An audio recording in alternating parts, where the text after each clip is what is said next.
J'invite dans cet épisode 101, et pour commencer la saison 5, les héros de la vente, Romain Sost, spécialisé en copywriting, pour nous parler de la vente via les études de cas. Nous allons aborder avec Romain la définition d'une étude de cas, pourquoi tout le monde ne crée pas d'étude de cas client, comment imaginer son étude de cas, comment choisir ses clients et les motiver à être interviewés, quel est l'objectif visé, comment interviewer comme un journaliste, l'anatomie d'une étude de cas client efficace, les différents formats et comment utiliser les études de cas client pour développer vos ventes. Si le podcast vous plaît, je vous invite à visiter notre nouveau site web, leshéroesdelavente.com. Vous allez retrouver l'ensemble des épisodes ainsi que la newsletter. Vous pourrez aussi y retrouver le playbook de vente et vous allez bientôt retrouver aussi le guide de la prospection téléphonique. Bon épisode! Avant de commencer l'épisode, je voulais vous parler d'un sujet qui concerne bon nombre de commerciaux, le CRM. La plupart du temps, les CRM ne sont pas pensés pour les commerciaux et leur font perdre un temps précieux. Et c'est bien pour cela qu'ils ne les utilisent pas. Je souhaite y remédier en vous parlant d'un outil que je trouve formidable, nocrm.io. C'est un logiciel de prospection qui permet de se focaliser sur la vente et non plus sur la saisie manuelle d'informations. Son interface facile à prendre en main permet de faire gagner du temps à vos commerciaux et donc du business pour ces derniers. Donc si vous souhaitez réaliser plus de ventes et développer votre chiffre d'affaires, rendez-vous sur nocrm.io. Je vous laisse un lien dans les notes de ce podcast afin d'en savoir plus. Bon épisode! Bonjour à tous, bienvenue sur un nouvel épisode Les Héros de la Vente. Aujourd'hui, j'ai le plaisir d'accueillir Romain Sost. Romain, salut. Salut Alexandre, comment vas-tu? Écoute, merci. Je vais te demander, comme à tous les invités, de te présenter aux auditeurs. Ouais, je m'appelle Romain Sos, du coup, comme tu l'as dit, et je suis copywriter. Ça, c'est même spécialisé dans l'écriture de cas clients. Je vais D'accord. en discuter aujourd'hui et vous expliquer un petit peu tout ça. Ouais, tu nous teases un peu le sujet du jour. Donc, pour bien comprendre, tu es freelance, c'est ça? Ouais, je suis freelance, je travaille tout seul depuis mon appartement à Montpellier, enfin ma maison pour être précis. Ok. Et je suis freelance depuis 1 an et demi. Et pour la petite présentation, du coup, moi en fait, je suis pas de Montpellier, je suis du Gers, pas loin de Toulouse, où toi tu es. Et Ouais. j'ai pas mal valdingué dans ma vie. J'habitais en Écosse, j'habitais en Italie, j'habitais au Chili. Et Ah ouais. pour finalement me poser ici avec une femme, enfin ma femme actuelle qui est brésilienne, donc je continue de voyager. Ok. Et comme je l'ai présenté enfin, que je l'ai déjà présenté, je pensais avoir vécu pas mal de challenges dans ma vie, mais en fait, j'ai une fille et ça, c'est vraiment le plus gros challenge. Ça, c'est challengeant. Écoute, Ah on va pas ça, faire c'est très challengeant. ouais, on va pas faire un épisode sur comment vendre avec la fille, avec son enfant à la maison. Ce sera un autre épisode. Ça arrive plus souvent qu'on croit avec le Covid. Ouais, ouais, ouais, bien sûr. Mais comme tu l'as un peu introduit, on va faire un épisode sur, alors sur ce que tu as appelé les études de cas. Donc tu nous as dit que tu gérais le copywriting de boîte, donc on va en parler aussi, même si j'ai déjà fait un épisode sur Mmh. ce sujet avec Selim il y a quelques mois de cela. Mais toi, tu voulais nous parler des études de cas dans la vente. Alors pourquoi tu as choisi ce sujet? Ouais, les études de cas où, en fait, j'ai eu un petit peu de mal à trouver la terminologie exacte parce qu'il y a tout le monde qui a un nom différent, donc ça peut être les cas clients, les success stories, les études de cas. Ouais, En gros, c'est, les, histoires à succès de vos clients si vous êtes dans une boîte. Et moi, je tenais à en parler parce qu'en fait, pour le coup, j'étais journaliste et pour moi, ces cas clients, c'est un petit peu comme des reportages, comme des témoignages, un petit peu plus poussés. Et ça m'intéressait de faire ça parce que je reprends un petit peu ce métier de journaliste où je vais faire les interviews. Et aussi ce qui m'a attiré, c'est que je suis le seul à faire ça en fait. Il y a pas d'autres copywriters qui s'est spécialisé dans les cas clients. Et pourtant, je sais que c'est quelque chose qui fonctionne et qui est demandé par les commerciaux, qui est demandé par les équipes marketing pour générer du lead, pour closer des ventes. C'est vraiment très, très utile. D'accord, donc tu as trouvé ta niche, ta spécialisation, donc la rédaction d'études de cas pour les clients. Aujourd'hui, le sujet, en fait, c'est de comment mieux vendre ou améliorer ses ventes grâce à la rédaction d'études de cas. C'est vrai que c'est Mm. un sujet qui peut paraître un peu anodin, mais dans toutes les boîtes où j'ai travaillé, à chaque fois, on se disait, ce serait pas mal quand même d'avoir des cas d'usage, des études de cas de clients qui fonctionnent avec notre produit ou nos services pour pouvoir les partager aux autres clients. Et souvent, Bah la ouais. plupart du temps, on le faisait pas ou alors mal, et ça finissait peut-être dans les tiroirs ou au mieux dans un article de blog ou au pire une vidéo mal faite avec une mauvaise interview. Donc Mais finalement, je suis assez content que tu viennes en parler. Mais non, mais c'est clair, enfin, moi, j'ai trouvé que c'était presque un drame de voir, autant de boîtes qui sous-estiment la puissance des études de cas, qui les enterrent dans un blog, qui les enterrent dans une page et pour les trouver, bonne chance, les bâclent, qui font juste, moi, j'ai travaillé pour des entreprises qui juste envoyaient une liste de questions, on répondait et paf, c'est bon, ça faisait un article de blog, OK, c'est super. Mais en fait, les cas clients, ça sert vachement parce que c'est, enfin, pour moi, c'est vraiment un contenu de copywriting dans le sens où la personne, c'est pas juste elle va lire, c'est elle va pouvoir s'identifier à la personne qui est en train de raconter ses challenges, les solutions qui ont été apportées, etc. Et elle va pouvoir se mettre à la place. Et donc, dans ce sens-là, c'est très puissant. Je discutais avec un psychothérapeute récemment, et en fait, il m'expliquait que la seule manière de pouvoir faire changer d'avis quelqu'un ou lui faire, lui faire changer d'avis, ça va être la suggestion.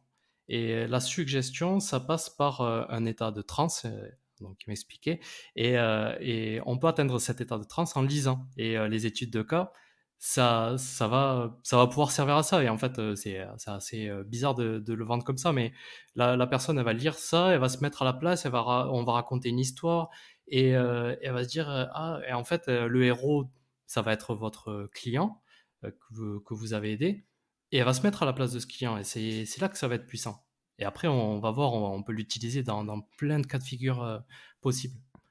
Écoute, très intéressant. Je te propose c'est de commencer un peu par le début avant que tu nous expliques ta méthodologie pour créer une étude Ouais. de cas pour tes clients. D'abord, qu'est-ce qu'une étude de cas? Comment tu la définis? Bah, une étude de cas, c'est une histoire de succès que une entreprise a réussi à faire atteindre à une autre. Donc, par exemple, enfin, je sais pas, Ouais, vous très avez eu un simple. client, c'est simple hein, finalement, Ouais, vous avez un client, il a réussi à augmenter ses ventes grâce à votre solution. C'est tout. très bien. Ok. C'est voilà. Bah, écoute, c'est bien. Partons de choses simples. Donc deuxième question. Aujourd'hui, pourquoi alors, je pense que beaucoup d'entreprises ont cette volonté de créer des études de cas. Mais pourquoi finalement, elles ne le font pas ou alors elles le font, d'une manière, peut-être pas assez marketée ou pas assez écrite? Qu'est-ce que tu en penses de cette difficulté à créer des études de cas? Je pense que ça vient finalement de l'ignorance de la puissance des études de cas. Je sais qu'aux États-Unis, c'est un peu moins le cas où les études de cas sont pas mal utilisées. Ouais, Ici, les gens ne savent déjà pas les écrire, donc c'est compliqué. Parfois, les titres qui doivent être accrocheurs, enfin, c'est la base, comme tu en discutais avec Célim, la base du copywriting, ça peut être par exemple le framework AIDA, et donc il faut attirer l'attention au début. Et ça, déjà, c'est pas très bien fait souvent. Et ensuite, même si elles en ont, elles savent pas trop quoi en faire. Elles savent pas comment les utiliser. Elles se disent, bon, ben, je vais les avoir sur le site. Et voilà, j'espère qu'il y a des gens qui vont le lire. Et voilà, croisons les doigts, c'est tout. Alors ouais. que, alors qu'on peut en faire plein de choses. Ouais, alors c'est vrai que la méthodologie AIDA, j'en avais parlé dans l'épisode sur le copywriting, donc on va pas y revenir. Je vous invite à aller l'écouter, si ça vous intéresse. Aujourd'hui, comment tu crées ton étude de cas? Comment quand on demande, par exemple, un de tes clients te demande, voilà, moi je veux faire mon étude de cas, sur mon client, X, et il te donne Mm. cette mission-là, comment tu fais pour, imaginer, ou créer l'étude, et Est-ce que tu choisis un angle? Comment tu fais? Comment ça se passe concrètement dans les coulisses? Ouais, complètement. Alors, même avant de dire, j'ai choisi, tel ou tel, client, ce qui est intéressant de savoir de la part de mon client, c'est, quelle est la stratégie qu'il veut. Qu'est-ce qu'il veut faire avec, enfin, dans sa stratégie de marketing? Est-ce qu'il veut convertir, des leads? Est-ce qu'il veut, prospecter? Parce il y a plusieurs formats qui existent. Est-ce qu'il veut même faire, de l'upsell? En fonction de Ouais, ça, on va pouvoir faire l'étude de cas sur, si par exemple, je suis, un SaaS et je viens de créer une nouvelle fonctionnalité à mon produit et qu'il y a déjà un client qui l'utilise avec succès, il a pu avoir des résultats satisfaisants avec. Beh, je vais pouvoir faire une étude de cas sur ça avec ce client pour pouvoir upseller, les autres clients. On va pouvoir, choisir, le persona aussi. Est-ce qu'il y a plusieurs personnes qui sont impliquées dans le processus d'achat? Si, par exemple, il y a un marketeur, il va falloir faire l'étude de cas avec un marketeur ou, qu'en plus il y a, une personne, le directeur technique qui est impliqué. On peut faire une grande étude de cas avec, lui, ses propres challenges et tout et voilà, faut vraiment définir la stratégie dans un premier temps et OK. Première ensuite, étape, quel est ouais, l'objectif, de cette étude? OK, et après tu allais nous dire exactement. ensuite? Bah, ensuite, moi, ma méthodologie, elle consiste à faire une interview chez mon client Ah oui, pour, d'accord. ouais, pour savoir un petit peu, quel est son point de vue, quelle solution il a déployée, comment il a appliqué et cetera, pour savoir un petit peu ça et aussi connaître un petit peu l'histoire. Une fois que ça c'est fait, je vais Et pouvoir, juste Romain, interviewer, ouais, ouais, juste Romain, tu fais une interview du client qui te commande l'étude de cas ou du client oui, de ton client? les 2, les D'accord, 2. OK. Donc là, d'abord, la personne qui me commande l'étude de cas, je lui fais une interview et voilà, ben, on définit tout ça, on fait la stratégie et on définit les KPI aussi. Quel chiffre est-ce qu'il a envie de faire ressortir? Ça peut Ouais. être, intéressant. Est-ce que ça va être le nombre de de calls, de meetings, prévus chaque Pas semaine? Enfin, j'en sais rien. Ça pas dépend toujours vraiment, évident de d'ailleurs de définir, ce que tu appelé les KPI, c'est de définir les chiffres clés les des résultats d'un service, d'un produit. C'est pas toujours, facile ça à faire non, ressortir non. chez un client.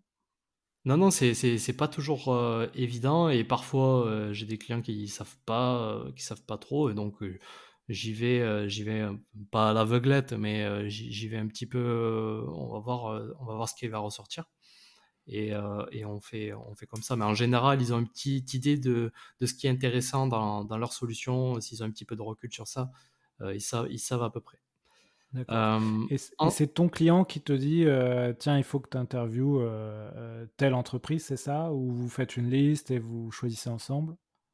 Ouais, soit c'est mon client et il connaît bien ses clients et il sait, avec qui ça va être plus facile parce que forcément, il y a Ouais, quand même de la difficulté à faire une étude de cas parce que parfois le client, enfin son client ne veut pas ou, il est un petit peu stressé par l'interview. Il peut avoir, plusieurs freins, il a peut-être pas le temps et donc, moi mon job quelque part c'est, de faciliter ça. Alors, j'ai une petite méthodologie où j'ai, la liste de questions par exemple et comment ça va se dérouler l'entretien que j'envoie au client de mon client d'accord. pour il soit un petit peu plus, ouais, qu'il se sente mieux et qu'il puisse préparer un petit peu les chiffres et se replonger un petit peu dans la collaboration qu'il a entretenue avec mon client. Ouais, c'est comme, finalement, c'est comme, préparer un épisode de podcast. Exactement, exactement. Bon, bah, très bien, très bien. Ça va me donner, de la confiance pour faire mes propres études de cas. Ah Et oui, et si tu as le temps, mais ouais, je pense que tu as pas mal de choses, à gérer, ouais. Et est-ce que tu, tu confronté, moi j'imagine, hein, solliciter des clients pour, justement faire des études de cas, j'imagine que tu es aussi confronté à des comment comme on appelle dans le jargon, du dating, à des ghosting. J'imagine que des gens ne te ah, répondent pas, donc tu dois avoir plusieurs candidats, à interviewer parce que dans peut-être tu as peut-être 50 qui acceptent ou Ou à Ben, moins que en tout le monde général, accepte? C'est quoi ton retour là-dessus? ouais, non, en général, ça se passe. En fait, maintenant, je pense à un client qui fait que repousser la date de l'étude de cas. Et ça arrive malheureusement parfois qu'il y a certains clients, ben, ils freinent parce qu'il y a des données sensibles et qu'ils ont peur que ça s'ébruite. Et voilà, pourtant, j'ai fait mon maximum en envoyant les documents, mais parfois, ça peut être compliqué. Mais c'est vraiment, quand même, c'est assez rare. Enfin, j'ai pas d'autres souvenirs que ce soit arrivé. Donc, Ouais.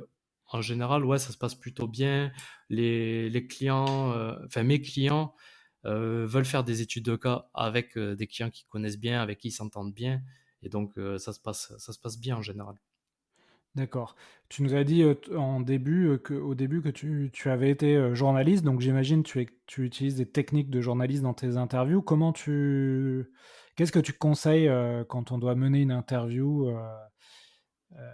pour un client? Quelles sont un peu les bonnes pratiques? Alors, pour une étude de cas, moi, je conseille qu'on garde ça simple.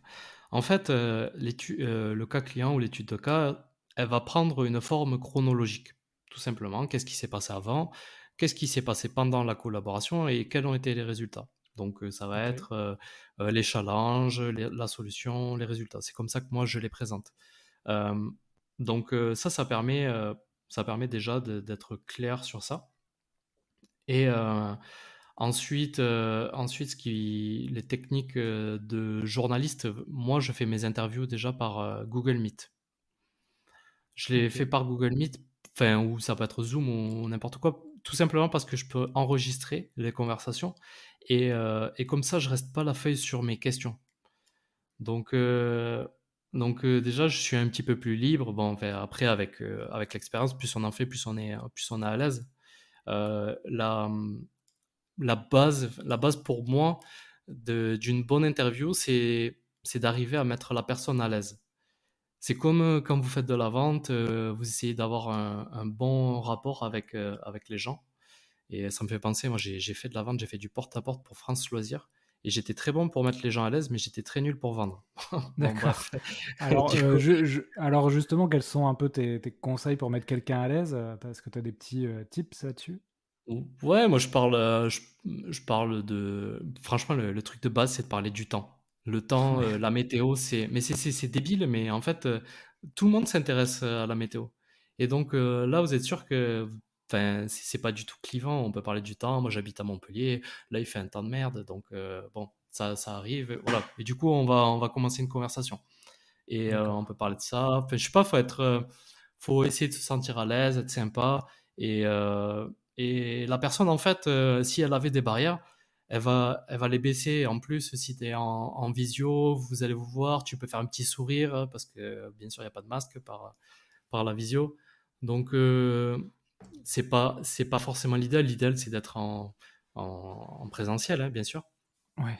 Mais, mais déjà, les gens, ils se sentent plus à l'aise. Et quand ils sont plus à l'aise, eh bien, ils peuvent se livrer un petit peu plus et se dire, ah, on va pas me prendre au dépourvu. Moi-même, en plus, à l'avance, je préviens la personne que l'étude de cas, c'est pour que ils vont être des stars. Donc vraiment, vous êtes la rockstar de cette étude de cas. C'est pas pour vous piéger, c'est vraiment, on va vous mettre en valeur et voilà, ce que vous faites, c'est top. Et bien sûr, il y a une présentation dans l'étude de cas, on y reviendra, où on met en valeur le client. Donc c'est pas, D'accord. voilà, comme on peut avoir peur d'un journaliste, parfois là, pour le coup, c'est pas ça. Ouais, tu pas là pour les piéger. Exactement. Comme toi, quand tu es dans un podcast, tu es là Ouais, pour que ça se passe le mieux possible. bien sûr. Et en préparant l'épisode, à un moment donné, tu m'as expliqué que tu voulais, aborder ce que tu as appelé l'anatomie d'une étude de cas, efficace. Ouais. Est-ce que tu peux m'expliquer, ce que tu entendais par ça? Ouais, ben justement, c'est ce dont je te parlais précédemment. Donc, l'anatomie d'une étude de cas efficace pour moi, et je constate que ça fonctionne bien, c'est c'est de la diviser en quatre parties. La première partie, c'est présentation du client.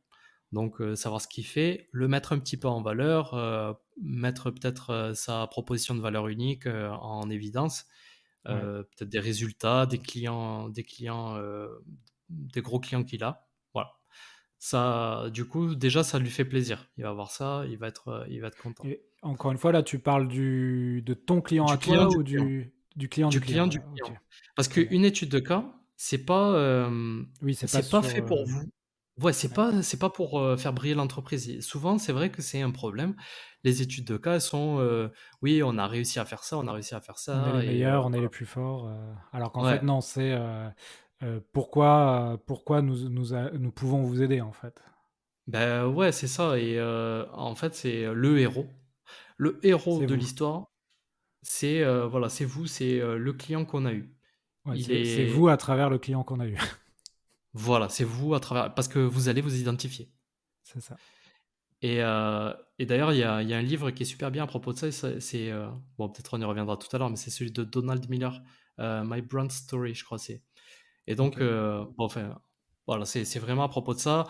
Votre client, c'est le héros. Vous, vous êtes, le mentor qui a aidé, le héros à s'en sortir, l'aide extérieure finalement et donc grâce à ça, c'est grâce à ça que la personne va pouvoir s'identifier.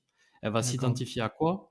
Au, challenge, donc au problème comme, c'est un des frameworks qu'on utilise beaucoup en copywriting, le problème, agitation, solution. Donc Ouais. on tape dans le problème parce que le problème, c'est, quelque chose qui résonne en nous, qui fait mal et qui nous parle vraiment et qui nous fait avancer. Moi, je le sais, j'avance plus par la peur que par, les carottes. Ouais. Et Et, comme et, beaucoup de monde. et juste, tu nous as, à un moment donné, tu as commencé à aborder les 4 parties de l'étude de cas Oui. efficace. Donc, tu nous as dit la première, c'est de présenter le client La et deuxième, c'est le challenge. voilà, je raccroche les wagons. Voilà, oui et la deuxième, c'est le challenge, donc voilà, c'est ce dont je parlais là, à l'instant. La troisième, c'est la solution. Comment est-ce qu'elle a été implémentée? Comment est-ce que vous vous êtes rencontrés? Hem, vraiment là, ça va être plus tourné sur, mon client, pas son client, mais mon client où, voilà, on va expliquer en détail. Enfin, encore ça dépend encore du format de l'étude de cas, comme on l'a dit, tout à l'heure. Ouais. Je te détaillerai mes 2 formats que j'ai après Oui. et la dernière partie, c'est les résultats obtenus. C'est ce qui intéresse tout le monde, c'est ce avec quoi on va pouvoir accrocher en disant par exemple, c'est, Monday qui a une étude de cas super bien ficelée sur leur site. Ils disent comment, Deezer a obtenu 438 d'écoute supplémentaire. Enfin, je sais plus exactement, mais Donc, c'était 438, je me rappelle du chiffre. Ça m'a marqué. Monday, le logiciel de planification, enfin de sorte de Exactement. CRM, c'est ça? Ok. Ouais, c'est ça. Ok, donc tu dis, Et on peut donc le ça, c'est les 4 récapituler, parties. ces 4 parties récapitulées en un mot. Première partie, présentation. Voilà, première partie présentation, deuxième partie le problème, troisième partie la solution et quatrième partie les résultats. Et Très même bien. la dernière partie, si vous le faites en forme de PDF, c'est le call to action. Comme dans tout bon copywriting, ça dépend ce que on a défini à l'avance. En général, c'est commander un rendez-vous parce que souvent les études de cas se font en bas du tunnel de vente. Très bien. Parfait.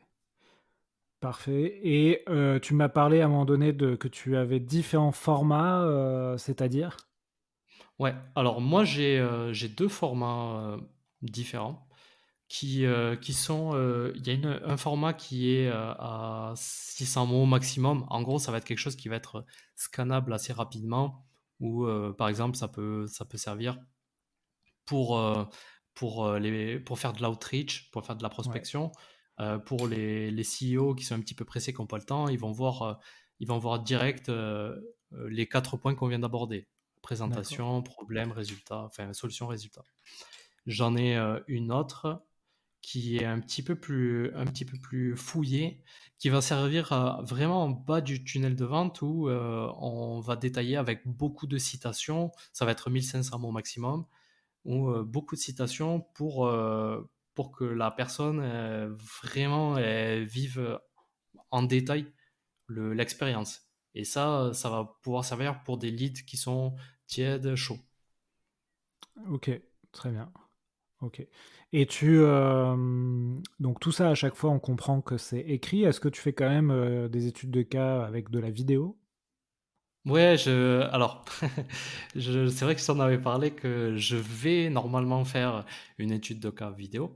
A priori, ça change pas grand-chose, puisque les formats, ça va être les mêmes hein, dans le Oui. déroulé. J'ai pas encore eu l'occasion d'en faire. Malheureusement, ça a été repoussé.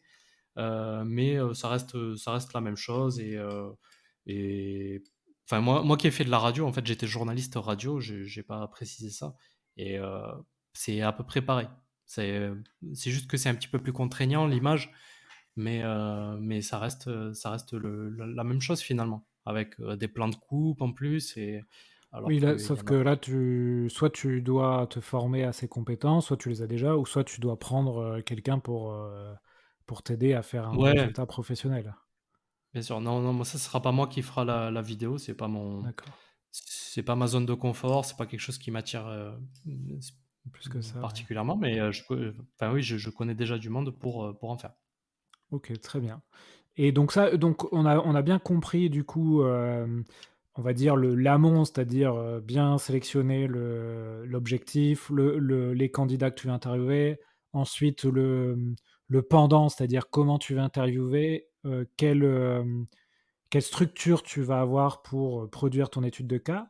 Et ce que je te propose maintenant, c'est d'aborder l'après, c'est-à-dire, ok, tu as l'étude de cas rédigée, comment tu l'utilises pour améliorer ton marketing ou tes ventes, comment tu l'utilises auprès des commerciaux, Ouais. comment ça se passe? Est-ce que Euh, tu as comment dire, est-ce que tu conseilles tes clients là-dessus ou en fait ils ont l'étude de cas et ils font à leur sauce? non, non, je conseille. En fait, au début, pour être tout à fait honnête, je conseillais pas sur ça, mais D'accord. j'ai vu que parfois c'était vraiment pas bien exploité. Comme je te disais, c'était abandonné Oui, c'est dans le dans les blog. liens du blog Et de ouais, la non, et boîte. alors du coup, moi, ça m'intéressait pas parce que c'est pas ça qu'il faut faire.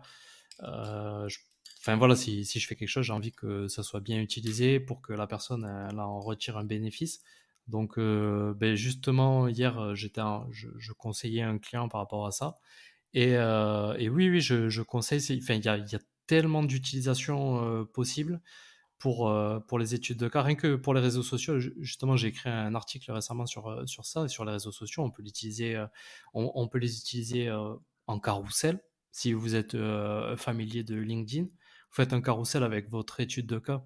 On peut juste prendre, j'ai un petit format que je rajoute parfois où c'est juste les citations de la personne, où on reprend encore une fois le même format, le client, la problème, solution, résultat. Juste un carrousel en 4-5 5 images. On peut faire ça et ça fait. En plus, on sait très bien que les carousels, ça fonctionne super bien sur LinkedIn. Ça a pas mal d'engagement. Donc, ça peut être pas mal. C'est une bonne manière de se aussi de se vanter quelque part, j'ai envie de dire, sans paraître prétentieux, puisque c'est fait du point de vue de son client. Et ça, je trouvais ça c'était assez intéressant parce qu'en France, on déteste les gens qui se vantent et c'est pour ça que les gens qui ont de l'argent en général ne le montrent pas. Et donc, c'est pour ça que je trouve ça encore plus adapté, les cas clients, à la France qu'aux États-Unis, pour le coup. Euh, Ouais, donc là, tu conseilles à partir d'une étude de cas de faire plusieurs formats. Donc ça, c'est assez connu dans le marketing, mais par exemple, effectivement, un ouais. carrousel, l'article sur le L'art, blog, dans la newsletter. Est-ce que tu as d'autres, j'en peut-être ai. que... Ouais, vas-y, dis-nous, Ouais, ouais, dis-moi. j'en ai plein. Ça peut être par exemple sur on reste sur LinkedIn pour le moment, sur l'image de couverture. Faire juste une citation sur, et disant, voilà comment tel client a réussi à obtenir tant de pourcents de ventes en plus. Ça peut être, je suis tombé sur un exemple super bien qui était extraordinaire de Pitchy. C'est une solution qui permet de faire des vidéos. Ah oui, je Euh, connais bien, ouais. Tu connais? Bon. Eh Ouais, bien, ils ont fait une pub avec un webinaire avec un de leurs clients. Et en fait, c'était un cas client webinaire, quelque part. ouais. Et j'ai trouvé que c'était super intéressant. Je n'avais pas eu cette idée. Donc, du coup, d'ailleurs, je leur ai parlé parce que je trouvais ça trop bien. Ça peut être utilisé dans les publicités. Donc, Ouais. avec, par exemple, pour du retargeting. Il y a un client qui est passé sur ton site, tu vas pouvoir le retargeter avec une pub d'un client qui a réussi. C'est assez intéressant. On peut l'utiliser sur la signature de l'email, par exemple. D'accord. Ça aussi. C'est assez intéressant. Il y a vraiment, ouais, pour l'article de blog, pour l'SEO, c'est assez intéressant aussi. On peut reprendre l'étude de cas et le mettre en mode question-réponse.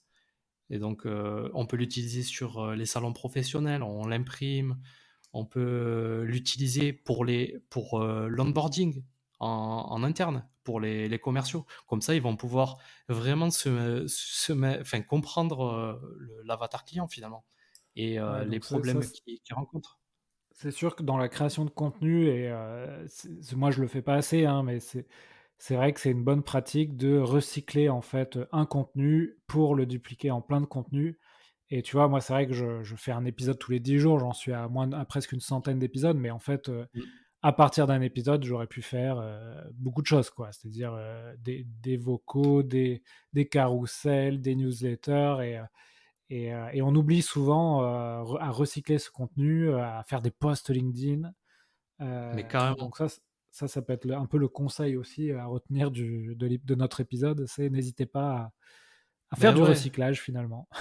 Mais non, mais c'est trop ça parce que les études de cas, pour le coup, vous en faites une, vous l'avez pour des années. Il suffit de tous les ans de faire peut-être d'envoyer un petit mail avec une petite question pour savoir si les résultats ils ont changé. Comme ça, on le met à jour, tac, et c'est bon. Enfin, l'étude de cas, on la paye une fois et c'est rentabilisé. Ouais. Et Et je retiens ton idée de faire un webinar étude de cas où effectivement tu prends un de tes clients et tu fais tes tu structures le mm, webinar avec tes 4 parties, présentation, problème, solution, résultat et ça pourrait, être ouais. une très bonne étude Je, de cas je en crois que vidéo. je crois que Pitchy vont m'en vouloir parce que c'était une technique sous-marin un petit peu qu'ils Ah bon? avaient. Mais Bon ouais, ouais. écoute, J'ai même un client d'ailleurs, il a transformé l'étude de cas. Je lui avais envoyé la vidéo comme je le fais habituellement. Il a transformé en podcast. Et après ça a oui, il super paraît bien marché. qu'on peut faire ça aussi effectivement. En podcast ou en audiogramme, il y a quelque chose. Je sais pas si tu vois ce que c'est. Enfin, pour les auditeurs, peut-être c'est juste une vidéo avec une courbe de son. Il n'y a pas Oui, d'image vraiment, c'est juste une courbe de son. oui, oui, oui, je vois très bien ce que c'est, ouais. Ocha permet effectivement par exemple, de faire la même chose à partir de podcasts, de créer des vidéos. Exactement. Voilà. Et dernier truc qui est assez important, on peut l'utiliser comme lead magnet. On fait une landing page, on va mettre le titre accrocheur parce qu'il faut donner envie que la personne elle rentre ses informations. Et si elle veut obtenir le cas client complet, ben, elle rentre les informations. Voilà, ça Très bien. c'est un truc intéressant, bien sûr. Et, Très euh, bien. et aussi, si par exemple, parce que vu qu'il y a pas mal de commerciaux, j'imagine qu'ils ont raté des deals et ils peuvent envoyer, voilà, on tente rien, En qui ne tente rien n'a rien, essayer de faire une win-back campaign et envoyer un cas client à tous les clients qu'ils n'ont pas réussi à signer. Oui, en fait, en nurturing, les gens, pas ou Ouais. plus intéressés, tu peux les relancer grâce à ça. Mm. Exactement. OK. Beh, écoute, très bien, on arrive à la demi-heure de l'épisode. Est-ce que Romain, tu souhaites, rajouter quelque chose avant qu'on passe aux questions de la fin? Ouais, un petit truc pour les interviews que j'ai pensé que j'ai pas dit. Une bonne relance, en fait, parce que les interviews, c'est vraiment la base du cas client et voilà, je vous ai donné quelques conseils pour mettre à l'aise la personne. Et ensuite, les questions, vous pourrez les avoir parce que j'ai créé un guide sur ça. Euh, une bonne relance qu'il y a à faire, c'est ah bon. Moi, enfin, j'ai jamais trouvé mieux. On a l'air bête, certes, mais la personne, elle a parlé un petit peu, on lui a posé une question, mais elle est pas vraiment allée au bout des choses. Elle a pas donné d'exemple, quoi. Et là, moi, je demande, ah bon? Et la personne dit oui, mais c'est parce que, nanana. Et là, on a quelque chose d'intéressant. Faut toujours creuser Donc sur les questions. donc tu l'appelles comment cette technique? La technique «Ah bon?»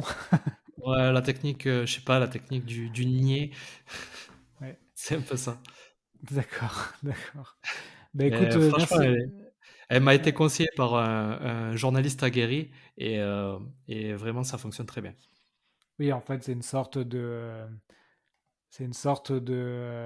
question ouverte, mais qui laisse vraiment un champ important à l'interlocuteur. C'est-à-dire, Ouais. pouvez-vous préciser, mais de manière, comme tu l'as dit, un peu naïve pour que. Voilà, c'est un peu informel et ça fait encore baisser la garde. Oui. Donc moi, c'est vraiment s'il y a un truc que j'aime dans mon métier, c'est les interviews. C'était autant écrire, j'aime bien écrire, mais mon vrai plaisir, c'est les interviews. Alors, je préfère être à ta place qu'à ma place, là. Ah bon? Oui, Bah écoute, la prochaine fois, on fera un épisode où tu seras l'intervieweur. pourquoi pas.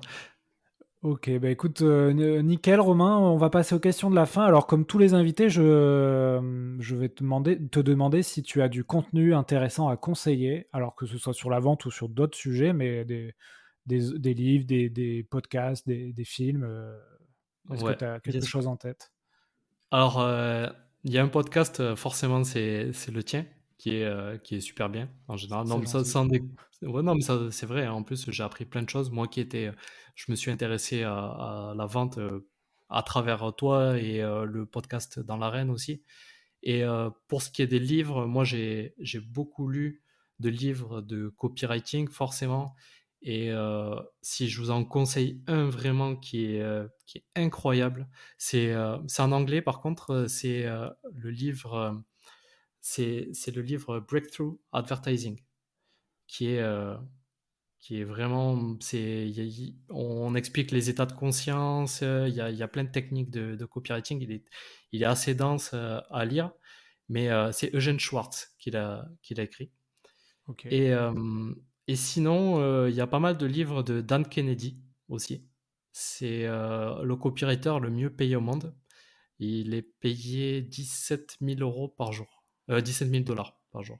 Donc, mais il a écrit des livres super bien et c'est toujours très intéressant.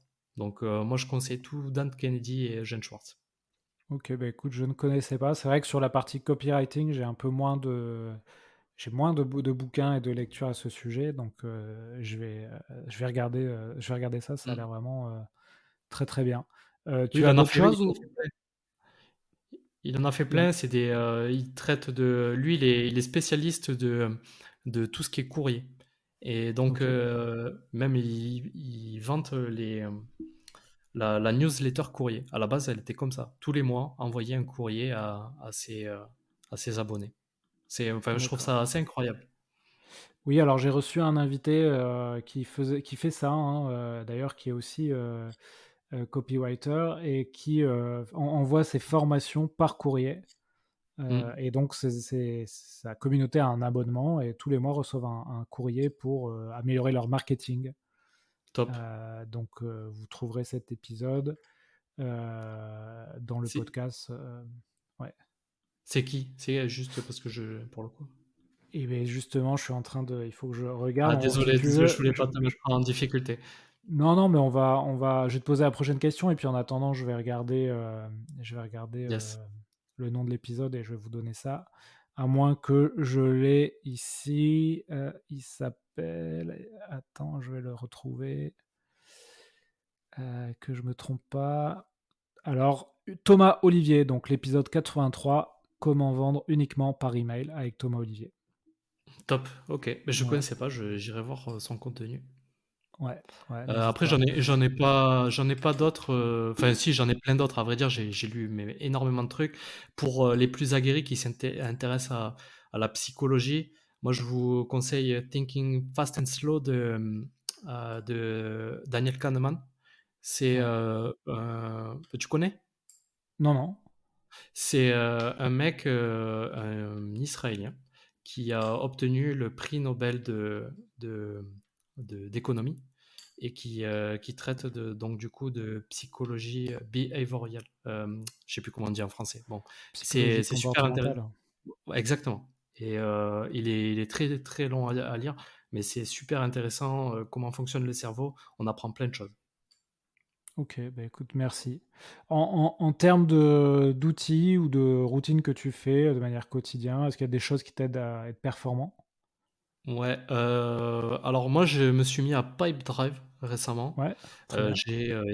J'ai été formé par, j'ai été formé par un autre freelance avec qui on a bien sympathisé.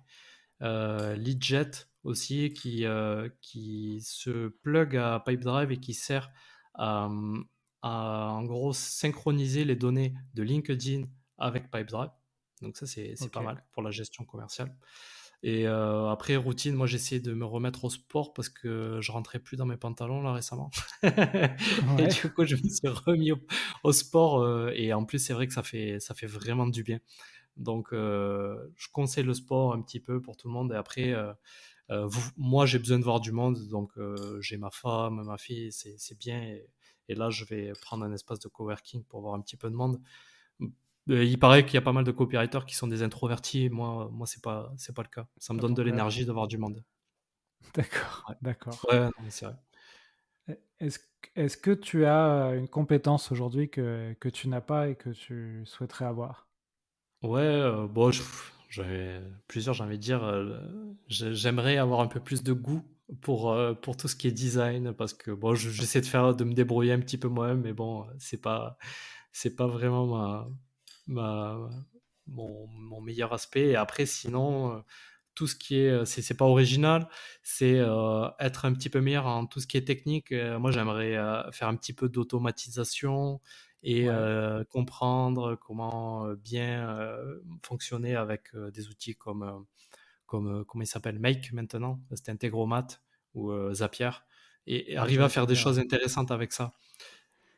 Ouais, c'est vrai Ça que me plairait bien. Zapier, c'est plutôt, comment dire? Accessible, dans l'utilisation. Après, tu as une petite, courbe d'apprentissage, si jamais tu veux, faire des choses, assez poussées avec en connectant plusieurs logiciels.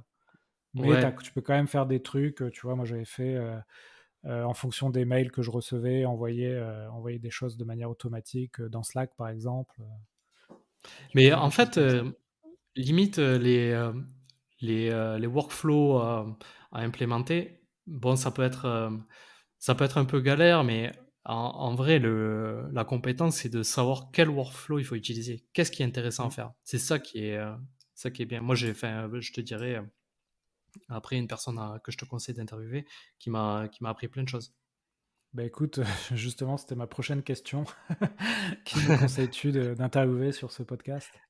Ouais, donc du coup le freelance dont je parlais il m'a beaucoup aidé pour Pipedrive, pour faire des workflows, lui il gère les CRM et il fait de l'outreach des campagnes, il crée des bases de données et ensuite il fait du cold calling et il s'appelle Victor Vives OK, ouais, il est super sympa franchement, c'est un chic type, j'ai envie de dire. Et il y a aussi, Quentin Despa avec qui je travaille un petit peu. Il est déjà passé, je sais, mais ouais, il est super sympa, il fait des bons trucs aussi. Mais lui, d'accord, OK. c'est du conseil commercial. Bon, bah, très bien. Bah, écoute, je l'inviterai sur l'épisode. Écoute Romain, on a respecté le timing, tu vois? On est à 42 minutes, donc merci beaucoup.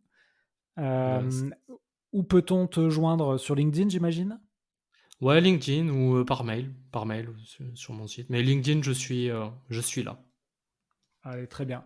En tout cas, tu nous as donné pas mal de tips pour, créer nos propres, études de cas clients qu'on pourra ensuite, partager à nos prospects et ça, je pense que ça a de la valeur, hein. C'est encore une fois, Mm. dans toutes les boîtes où je suis passé, c'était une envie. On le faisait pas parce qu'on avait sans doute pas assez de méthodologie et donc cet épisode a permis de donner une méthodologie en moins de 30 minutes, ce qui est quand même, je pense, a une bonne valeur et je pense aidera les auditeurs. Mais justement, si vous voulez aller plus loin, petit dernier truc, c'est mon call to action de copywriter. J'ai créé un guide qui retrace un petit peu ce qu'on a dit aujourd'hui et que vous pouvez trouver sur mon site. Et vraiment, si ça vous intéresse, ben, je vous invite à le télécharger. Il est accessible gratuitement. Allez, bravo pour ce call to action.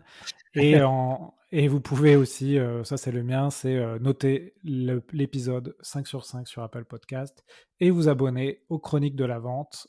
Ça, c'est la newsletter que j'envoie en plus du podcast pour faire une veille sur les outils, les nouvelles méthodes de vente. Et donc voilà, on a aujourd'hui un peu moins de 2000 abonnés, donc n'hésitez pas. Écoute Romain, merci beaucoup. Passe une très bonne fin de semaine et puis à très vite dans un autre épisode du podcast. À très vite. Voilà, j'espère que l'épisode vous a plu. N'hésitez pas à nous noter 5 sur 5 sur Apple Podcast, ça nous aide à monter dans les classements. Vous pouvez aller sur le site l'héros-de-la-vente.com pour retrouver l'ensemble de nos contenus. Vous pouvez aussi mettre un tip sur notre page tipeee.com. Et je vous invite à me contacter sur LinkedIn si vous avez un sujet à me proposer autour de la vente. À bientôt et belle vente à tous.